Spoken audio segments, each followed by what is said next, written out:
بسم اللہ الرحمن الرحیم۔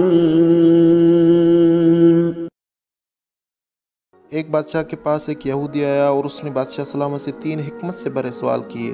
سوال نمبر 1 پوچھا کہ آپ کے اللہ سے پہلے کیا تھا؟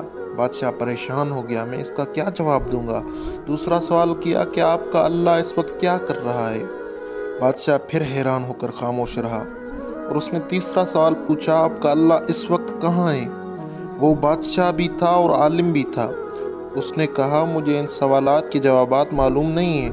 اس نے اپنی دربار میں علماء کو حاضر کیا، لیکن سب پریشان ہو کر خاموش رہے۔ 3 دن بادشاہ کے پاس کوئی جواب دینے والا نہیں تھا۔ بادشاہ نے کہا، ہمیں حق پہ ہوتے ہوئے اپنے رب کی پہچان نہیں ہے۔ تب ایک شخص کو بلوایا جس کا نام نعمان بن ثابت امام ابو حنیفہ تھا، جو مسلمانوں کا سب سے بڑا امام ہے۔ آپ نے کہا، مجھے اور اس یہودی عالم کو ساتھ بٹھاؤ۔ ان کو ساتھ بٹھایا گیا تو اس یہودی عالم کو امام ابو حنیفہ نے فرمایا کہ اب آپ سوال کریں۔ اس نے آپ سے سوال کیا، اللہ سے پہلے کیا تھا؟ تو امام ابو حنیفہ نے فرمایا کہ آپ گنتی شروع کریں۔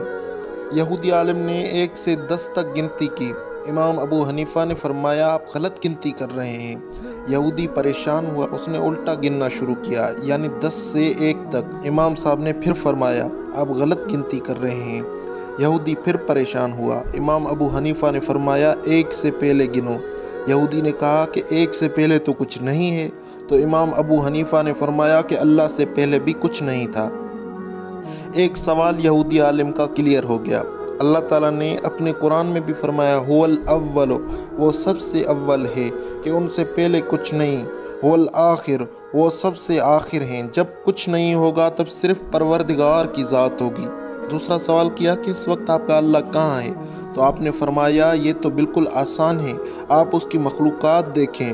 اللہ تعالیٰ اپنی قرآن میں فرماتا ہے، فَأَيْنَمَا تُوَلُّوا فَثَمَّ وَجْهُ اللَّهِ إِنَّ اللَّهَ وَاسِعٌ عَلِيمٌ۔ پس تم جدھر بھی رخ کرو ادھر ہی اللہ کا رخ ہے، بے شک اللہ وسیع علم والا ہے۔ دوسری جگہ اللہ تعالیٰ قرآن میں فرماتا ہے، سَنُرِيهِمْ فِي الْآيَاتِ، ہر چیز میں اس کی نشانیاں نظر آ رہی ہیں اگر تم اس میں تدبر کر لو۔ یہودی نے تیسرا سوال کیا، اس وقت تمہارا رب کیا کر رہا ہے؟ تو امام ابو حنیفہ مسکرا کر بولے، اس وقت میرا اللہ ایک نوجوان کے ہاتھوں ایک یہودی کو ذلیل کر رہا ہے۔